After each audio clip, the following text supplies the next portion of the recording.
Hi, it's me again with CorelDraw tips and tricks. Somebody sent me this file and they're having trouble rotating this. Even if they put the rotation there and then rotate it 120 degrees, it doesn't do it from there.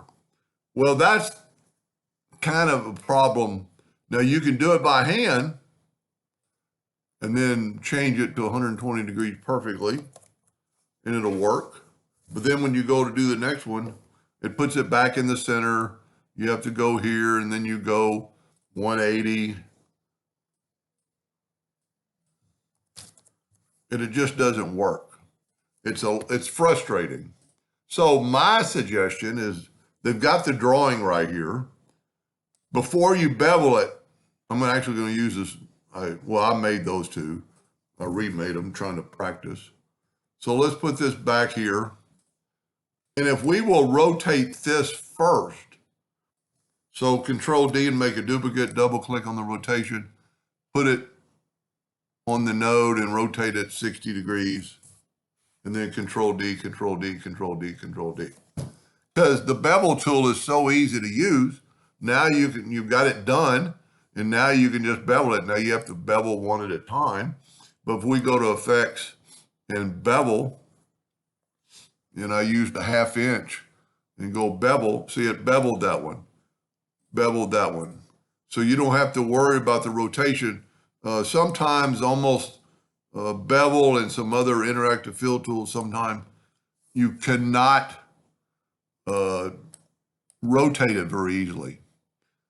I don't know what that's for, but that's pretty cool. Another thing, just while I was looking at this, in this you could rotate. Let's get the Smart Fill tool and fill that in. And let's use the interactive fill tool in it. And I'm going to go interactive and I'm going to go down to here and put a little darkness. Use your imagination, what you want to do. And maybe bring the darkness down a little bit more. You know what? Let's zoom in here and look. Well, we're going to clone this guy, so it doesn't matter. So let's go to Edit and Clone. And when we do, let's move one of them out of the way. And this is our clone curve. This is our control curve. So we want to use this one.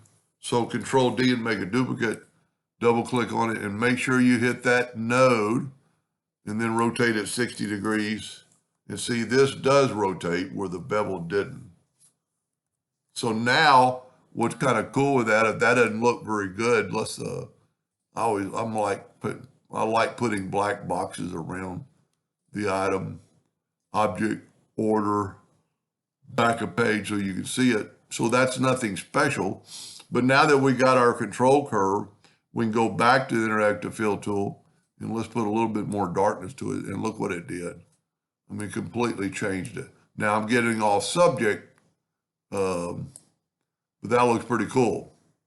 So when you're beveling something and you're going to bevel it all the same, just do them individually instead of trying to rotate it.